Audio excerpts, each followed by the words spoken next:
that thing. You are not in that place. You are not doing that thing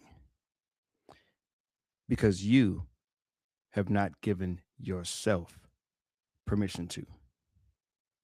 Today, in the I Am the Possible podcast experience, we're going to be talking about permission, about learning how to give ourselves permission to pursue all that God has made possible for us. If that's you, a person in a space, a place, a season where you want to be doing a certain thing, you want to have already attained a certain thing, you wish you would, you wish you could be doing a certain thing, but something keeps coming up, something keeps preventing you, something keeps getting in the way.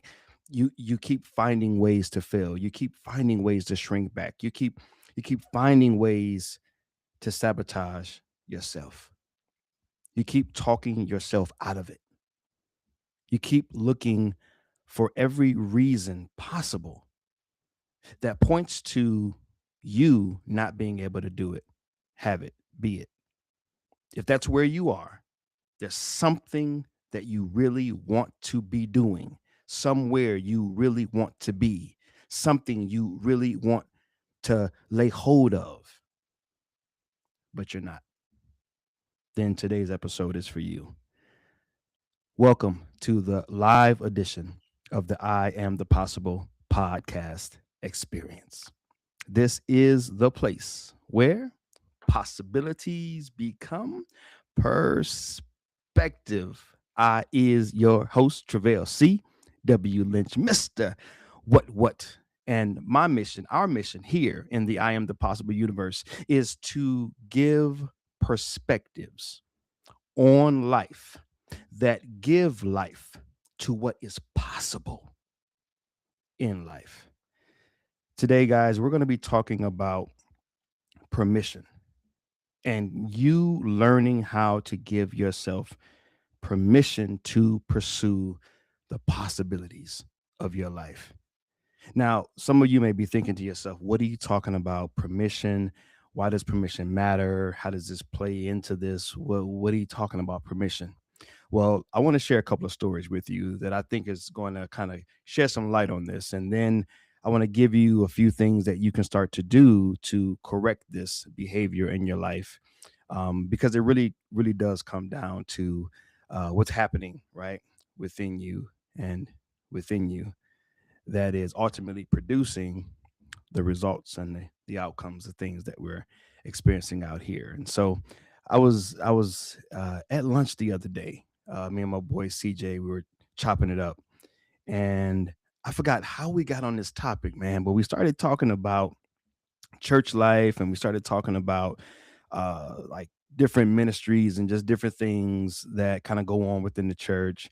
And we got on the topic just about how sometimes we as brothers can want to do something, right? Whether it's, I don't know, go fishing or hook up, at the coffee shop or whatever it is, right? But we want to do something with other men. And sometimes we will wait for a pastor or a leader to say, "Hey, let's go out and do this thing," or "Hey, let's get together and do this thing." And it sparked a deeper conversation, right? Because we were just talking about, pouring into the men and just kind of getting men's ministry going and just kind of, what do we envision for, working with men and just kind of how to, best, reach men. But it sparked a deeper convo. And the conversation was, many times, because we live in such a permission based culture, a permission based society, that it starts to infiltrate every area of our lives without us really picking up on it, without us really knowing it, right? I mean, for example, and I'll get right back to the story. Like, for example, right? There's a lot going on right now, and I won't veer off into that topic, but there's a lot going on right now with travel, right? And I think to myself the many times that I've flown from here to wherever, um, for you to get through from your car to the moment that you're sitting on that airplane, there's all of these checkpoints. And in order for you to proceed, there's permission that has to be granted like 3 or 4 different times. I mean, first you have to pull up to the curb, get all your stuff out, go in. And before you can even get off that first floor, you got to go get your boarding pass. Everything has to line up. You got to check in your bags. Like there's a checkpoint where you have to be granted permission to proceed. And then you go to TSA and they got to check your passport and they got to check your ID and they got to check the this and they got to look all through your bags and put you through the scanner and walk you through the metal detector. And that's a form of, hey, we're going to hold guard. We're going to stay at this gate or this door, this opening. And there's something on the other side that you want, but you're not going to proceed until we give you permission. Then you go through all of that, and then you get your bags, you get everything, you go through the airport, you get to wherever your particular airplane is boarding, and then what happens, right? When they start to call you, you have to wait until they call you. And whatever order you're in, right? If you're in class A, class B, class C, see how they're dictating. And I'm just using this as an example. You can put this in so many different areas in life. I'm just using the airport as just one example, right? But we're sitting and we're waiting for them to call us. And then when they call us, they're like, okay, section A, line up. Okay, section B, line up. Okay, section C, line up. And then even then, you still got to do what? Hand them your boarding pass. They got to check it, scan it, and then finally you're on the airplane. And you still got to wait for the pilot, for them to check all the wings and the fuel, and they got to load all the stuff underneath the car. I was gonna say car, load everything underneath the airplane, and then someone finally gives a thumbs up because they've checked the air, they made sure everything's clear, the other planes are out the way. But see how you, the passenger, has to keep waiting and then waiting and then waiting and then waiting and then waiting. And then you're finally given permission to proceed. This is how we've been trained since birth. Everything is permission based. Someone with a title, someone with authority, someone with something that we don't have has to give us permission to move forward, to access something, to do something. This isn't all bad. This keeps order. In most cases, this is not a negative thing. It's just the reality of things. It's not a bad thing. It's just what it is. And I'm just calling it out to illustrate, going back to my story when I was sitting there with CJ and we were talking about men's ministry and we were talking about some of the things that some of the men have asked us to do or want to do, have expressed the desire to do, but they don't do it. And what it dawned on, or what kind of dawned on me and what dawned on CJ was that we have been trained to such a degree about permission on every area or every level of life that even in some of these unconscious, subconscious areas of life that we could be just taking the initiative on, we could be just moving forward. What I was saying to CJ was just like, yo, if brother so and so wanted to go fishing with a group of brothers, he could literally just say with his text message, right? He could just grab his phone, send out a text message to a bunch of brothers and be like, yo, we're going to go fishing this Saturday. Who down? And there's a fellowship right there. There's a moment of fellowship right there. Now, I won't name any names or anything like that, but I've had brothers come to me and say, hey, when are we going to do X, Y, and Z? Hey, when are we going to X, Y, and Z? And if there's any men from my church and from my ministry that are watching, these things are to come. Okay, they are to come. And that's a whole other side topic. But the point that I'm making is any one of us could have already done any of these things, there's no permission that's needed.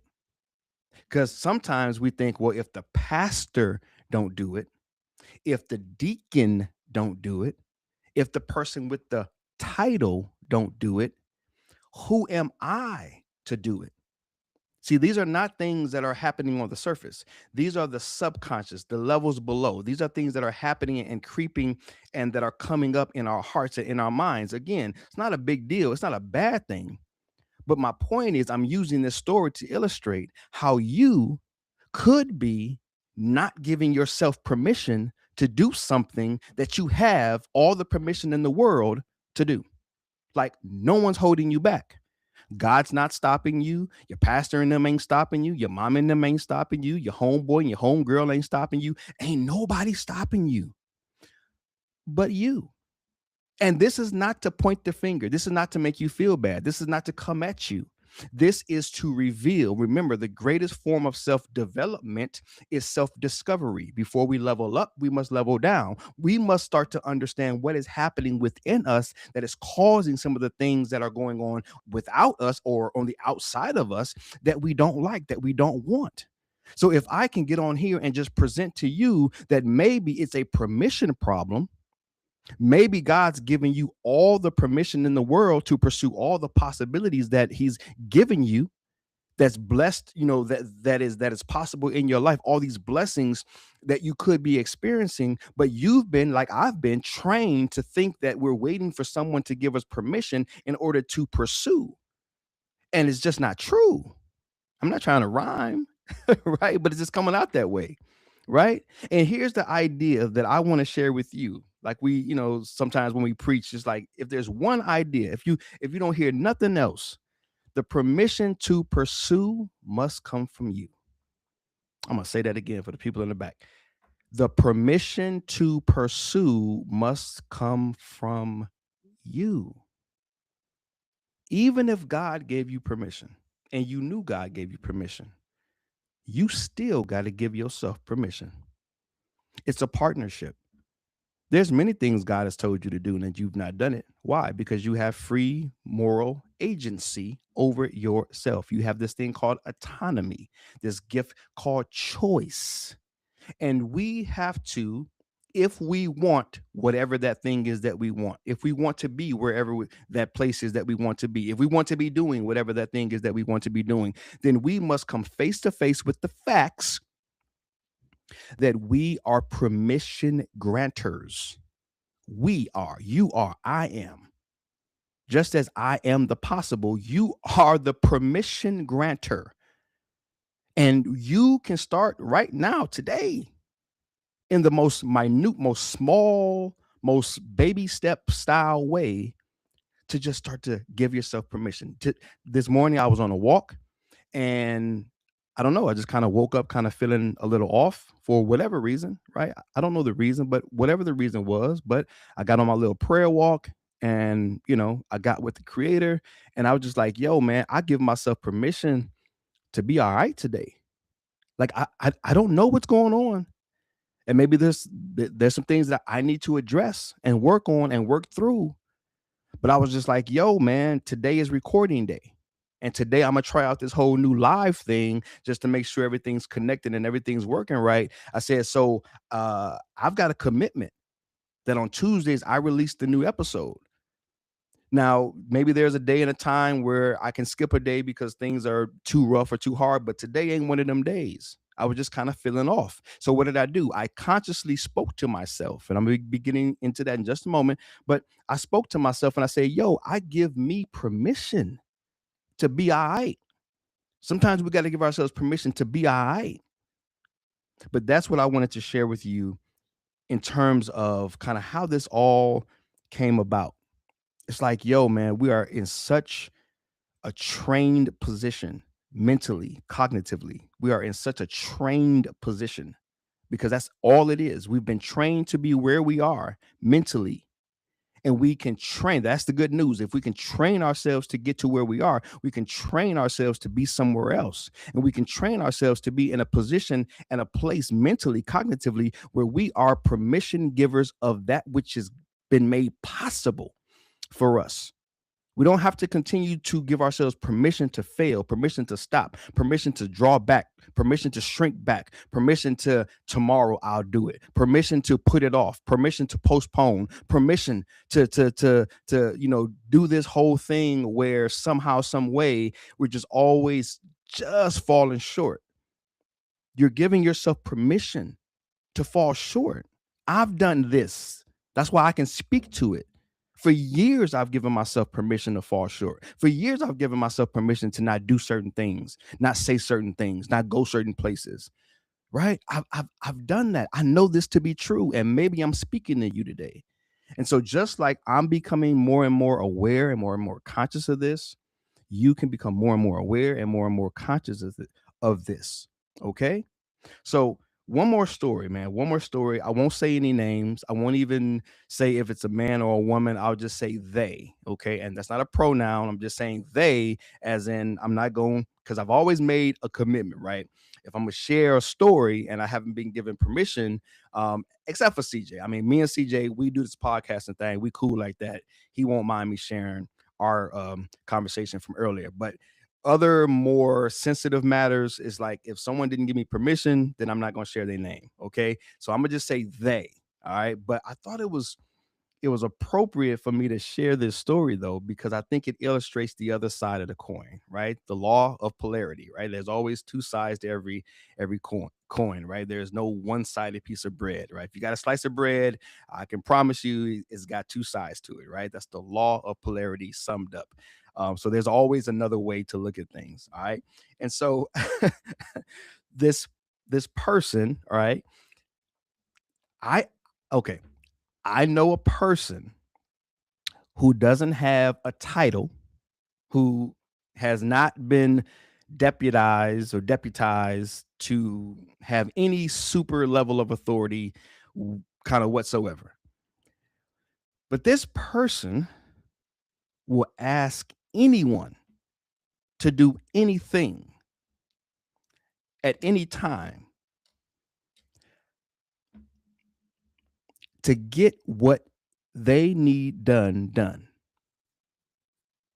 They have, from the outside looking in, they are fearless.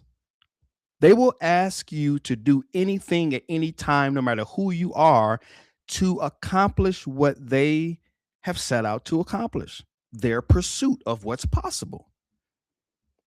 They say it with clarity, they say it with certainty, with a boldness that with a boldness that I think we would all want to have, right, in our lives. And so what I wanted to share, I shared that because of what I want to share with you now is this little illustration, and hopefully I can share it on my screen. Hopefully it'll pop up so I can share it. Um, this person has a perspective of themselves as my cat runs, as as one of my cats runs across the screen, the photo bomb. Um, this person has a certain perspective of themselves that gives them permission to give themselves permission to pursue everything that God's made possible for them. I hope and pray that that made sense, right? It's like their perspective gives them permission to give themselves permission. And let me just share with you. Hopefully, my screen can share. I want to share. Here, let me put my glasses back on.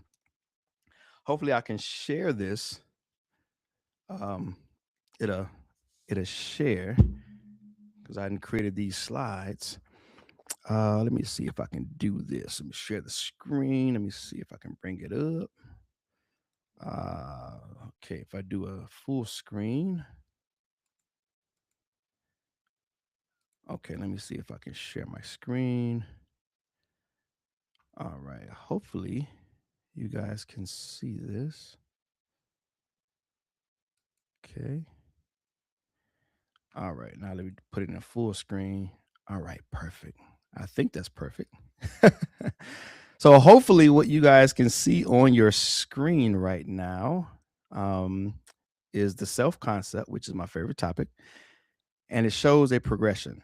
All right, perspective, permission, possibilities. And so this is a framework that I've created and committed to. It's my signature framework. Okay. Some of you guys have been with me long enough to where you have heard me talk about the whole relate better, create better. All right. The better we can relate to ourselves, the better we can create for ourselves and those around us. Because life is relationship and relationship is communication. Okay. Life does not happen apart from a relationship, and a relationship does not succeed apart from communication. All right. And so it's important for us to know that the foundation of life is communication. Even in the beginning, let us create man in our likeness. Let us, right? And so we are even a product of communication. Let us create man. So the point is that you need communication in order to have relationship, in order to have relationship to then have the life of a thing. Okay, that's how life is created. And so the self concept, this goes into this overall framework of the better concept we have of ourselves, right? What we see in ourselves, the better conversations we can have with ourselves, right? What we say to ourselves. All right.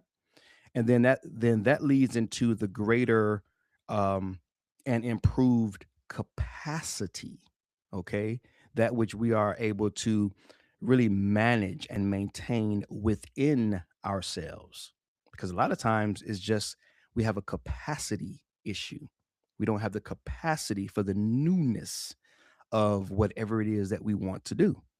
We don't have the capacity. It's like a garage, right? I don't know if you have one of those garages where you just fill it up with stuff, and then you just keep adding more stuff and keep adding more stuff and keep adding more stuff. And before long, it's like if someone says, "Hey, can you go out into the garage and grab that picture of the family, 20 years ago?" And you're like digging through this mountain of mess because so much stuff has piled up in that garage.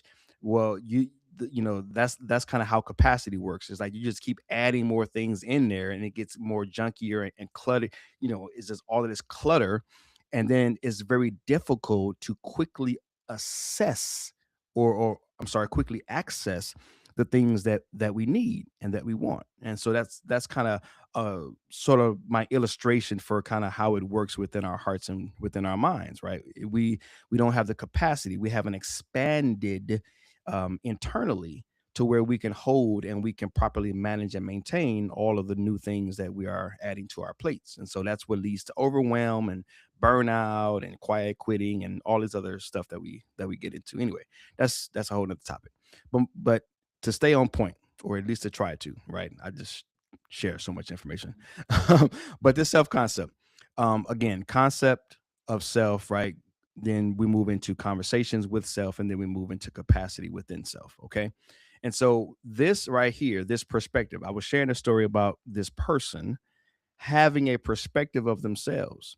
Well, the perspective that they have of themselves leads to or gives way to the permission that is necessary for them to pursue all of the possibilities that are within their lives.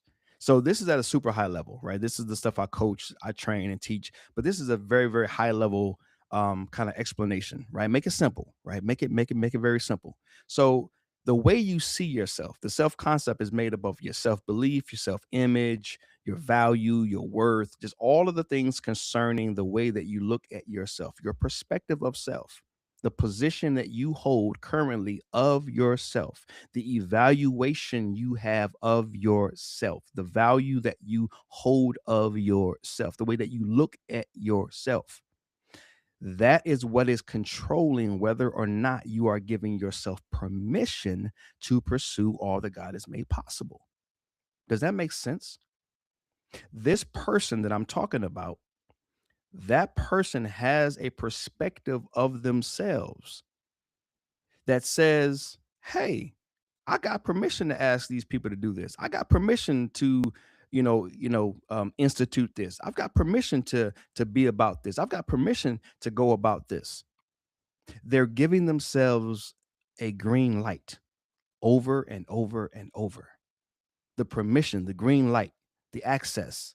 the permission to pursue, the permission to move forward, the permission to come in, the permission to go to yeah, yeah, all of that permission is because of the way they see themselves. They have a perspective of themselves, of God, of others, but ultimately it's the perspective that they have of themselves above anything else. They see themselves in a certain way that leads to or lends to or gives fuel to permission to move forward and to do whatever it is that they need to do to accomplish whatever it is that they've set out to accomplish.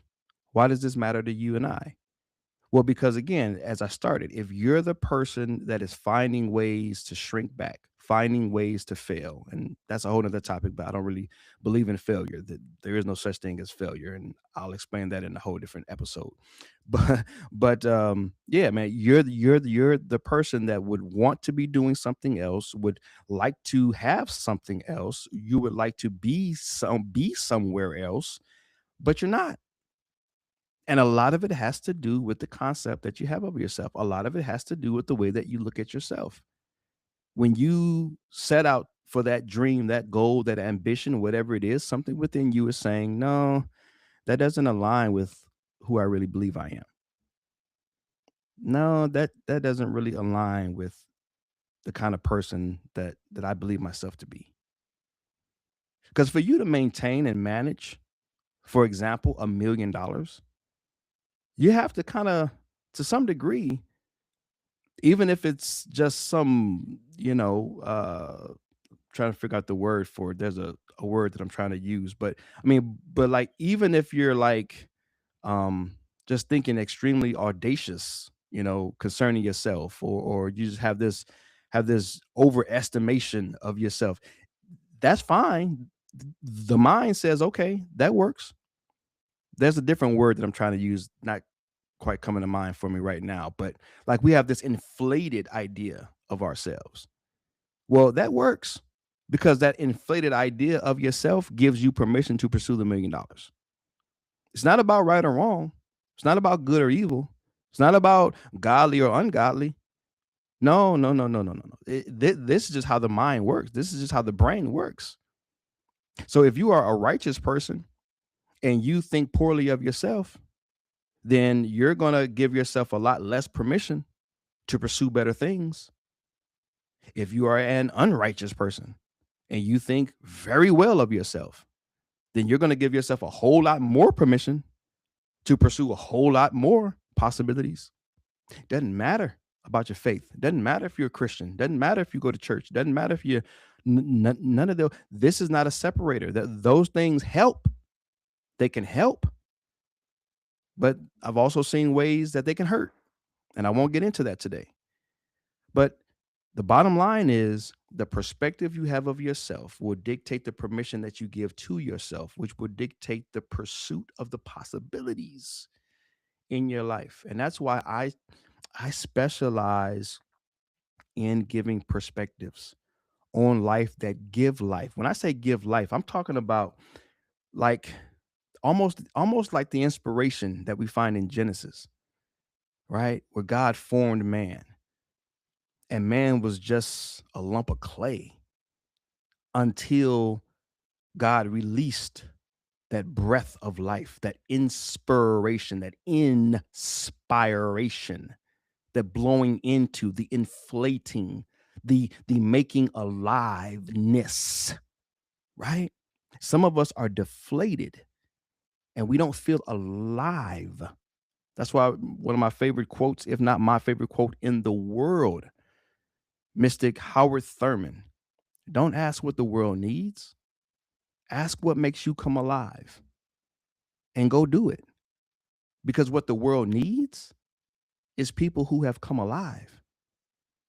And so I just hope and pray that through the work that I'm doing here with I Am the Possible and with the emphasis on perspectives, the emphasis on the self concept, that I'm helping somebody receive a breath of life, you know, of what's possible in their lives.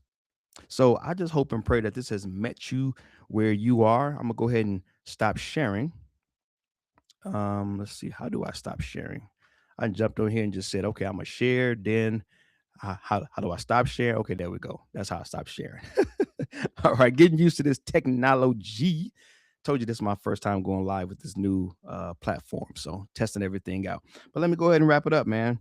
I already broke down my signature framework, calling it my C3P, right? Concept, conversations, capacity equals possibilities, baby. So I already broke that down. So because this is live, I've not drafted up a description or put any links down below. But as soon as I wrap it up, as soon as I'm done, I will go back and on the various platforms that I've gone live on, I will go ahead and put the description down below, put the links in there that you can start to learn and craft a concept for yourself. The links that I'm going to provide are going to be free resources that I have developed over the last 20 or so years, and I continue to develop more. I'm going to be creating a community soon here where I can just coach live and do a lot of interacting and do some Q&A and just really work with folks. But right now I've got some free resources that you can tap into, quick downloads, and you can begin to ask yourself certain questions, begin to assess yourself because a lot of us we've just never assessed ourselves. We don't appreciate ourselves because we've never assessed ourselves. That was the first thing that I did 25 years ago. That was one of the first things I ever did. That's what got me going. That's what got me to this point was a self-assessment. The very first thing I ever did was a spiritual gifts test, a spiritual gifts assessment. And that opened up the floodgates. And I've never been the same since. So that's been 20, that was in 2001. So it's been 25 years of self development and self discovery for me, man. But it all started with an assessment. And once I began to see what I was and I began to understand what I was and what I had and how things work within me, um, man, I've made so much progress in my life. My life is not perfect. I'm not Mr. Know It All, Have It All, Do It All, but I am Mr. Find a Way to Get Back on it. I am Mr. Resilience. I am Mr. Find a Way to overcome the obstacles. Yes, absolutely, in and through the grace of God. All credit, and glory be to God and the grace and the mercy of God. But like I said earlier, there's a partnership. God can bless you with grace, mercy, wisdom, insight, understanding, the whole nine, and you still not do nothing with it. It's a partnership. And I believe that my part in this partnership is to educate and help to elevate your estimation of yourself, understanding what's going on within you. All right. So yeah, man, the better we can relate, the better we can create for ourselves and most importantly, those around us. So after I'm done, drop the description, drop the links, click those links, get those downloads, and begin to craft a better concept of yourself so you can have a better conversation with yourself, so you can develop a greater capacity within yourself and you can pursue all that is possible within you. All right. Love y'all, praying for y'all, believing in y'all. Until next time, this is Treveal C.W. Lynch, Mr. What? And this has been another episode of the I Am the Possible podcast experience. Oh, yes, the place where possibilities become perspective. Until next time, please continue to be the proof that it's possible in your life because you got some people watching. All right. Next time.